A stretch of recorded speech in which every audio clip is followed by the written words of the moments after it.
Bonjour, c'est Orlane Dupont, journaliste et thérapeute holistique. J'espère que vous allez bien. Aujourd'hui, j'avais envie de continuer mes réflexions autour du miroir. Donc la dernière fois, je vous avais partagé avec vous mes réflexions et mes questionnements sur j'allais dire la réalité telle qu'elle est. Et aujourd'hui, j'avais vraiment envie de vous suggérer encore une réflexion autour du miroir, mais sous un autre angle. C'est-à-dire que cette idée m'est venue sur l'effet miroir, partagé avec une personne qui est venue me voir aujourd'hui. Et elle me dit, mais une fois que j'ai réalisé ce qu'était l'effet miroir, ça a changé ma vie. Et je lui ai dit, bah, moi aussi, ça a changé ma vie à partir du moment où j'ai pris conscience de ce qu'était l'effet miroir.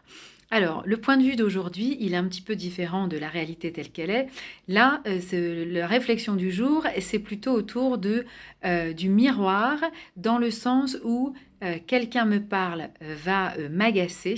Et bien, qu'est-ce qui va faire que je vais aller regarder à l'intérieur de moi ce qui me fait travailler? Dans ce sens-là, l'effet miroir. Et donc, on peut comprendre du jour au lendemain cette prise de conscience qui, moi, effectivement, a été vraiment une révélation quelque part. C'est de me dire finalement, mes ennemis sont les meilleurs enseignants. Et on le sait, mentalement, on le sait. Mais en revanche, l'intégrer dans son corps, dans tous ses corps énergétiques, j'allais dire, c'est une autre paire de manches. Alors pourquoi? Eh bien parce que on va tous avoir quelqu'un qui va nous agacer, nous énerver, ou une personne, on ne sait pas pourquoi, on la sent pas, voilà. Et si on s'arrête un instant et on se dit, voilà, à qui me fait-elle penser ou à quoi ça me rappelle, de quoi je me souviens, pardon, quand j'étais enfant, ado ou même jeune adulte, eh bien on va se rendre compte que cette personne vous fait travailler dessus. Et que donc si vous prenez de la distance avec cette personne et vous la regardez plutôt comme une enseignante qui vous apprend quelque chose de vous, eh bien du coup ça vous permet de prendre de la distance évidemment et d'aller regarder à l'intérieur de vous, de regarder, de prendre conscience, de libérer peut-être les blocages à ce sujet et surtout ça vous permet de regarder cette personne vraiment avec un autre œil et ça vous permet d'aller à l'intérieur de vous. Ah, donc je ne sais pas si ça vous est déjà arrivé de prendre de prendre conscience que votre ennemi est votre meilleur enseignant. Donc ça, c'est une des premières choses que j'avais envie de partager. Et puis pour les thérapeutes, bien évidemment, vous savez qu'il y a un effet miroir avec les personnes qu'on accueille. Donc on va les appeler les clients, on va les appeler les patients en fonction du statut qu'on va avoir.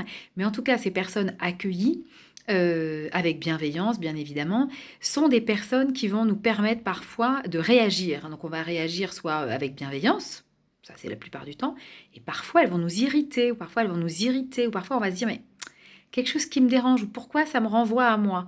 Alors là, ça va être intéressant parce qu'on va se rendre compte, ou alors on va l'agacer au contraire, hein, bien sûr. Et là, on se rend compte donc qu'il s'agit des fameux transferts. Et une fois, donc là, c'est quand la personne projette sur nous. On en a un peu parlé la dernière fois. Mais ce qui va être intéressant, c'est quand nous, inconsciemment, on va faire un contre-transfert. C'est-à-dire qu'on va projeter aussi des choses sur elle. Et après, il y a les contre-transferts. Donc là, on est encore à un niveau différent. Mais toujours est-il que c'est hyper intéressant en tant que thérapeute et même en tant que personne humaine dans la vie de tous les jours, que parfois va se jouer ces transferts et ces contre-transferts sans qu'on s'en rende vraiment compte. Et du coup, ça va nous mettre dans un état émotionnel particulier. Alors, le mental, évidemment, il réfléchit. Le mental, il est important qu'il soit là. Le mental doit être là dans sa juste mesure. Mais qu'est-ce qui va faire que ça va nous... L'indice, et on va traquer ça. L'indice, c'est vraiment le corps. Comment réagit mon corps? Donc, est-ce que je me sens joyeuse? Est-ce que je me sens énervée? Est-ce que je me sens en colère? Frustrée? Agacée? En tout cas, toutes les émotions qui viennent, c'est hyper intéressant de regarder ça et d'aller les traquer et d'aller les libérer, évidemment. Donc, que vous soyez une personne, j'allais dire, sans être thérapeute ou thérapeute d'ailleurs, aujourd'hui, la réflexion, elle est vraiment autour de cet effet miroir et de ces transferts et ces contre-transferts. J'espère que ça vous a plu comme réflexion. Vous remarquerez que j'ai fait d'énormes progrès sur porter ma caméra plutôt en l'air que plutôt en bas. Voilà, donc j'apprécierais que... J'espère que vous appréciez, parce que moi j'ai fait beaucoup d'efforts aujourd'hui. Merci beaucoup, je vous souhaite une très très bonne journée et je vous dis à bientôt dans la joie, toujours dans la joie. Vous pouvez retrouver comme d'habitude mes infos sur orlandedupont.com. À bientôt, ciao ciao.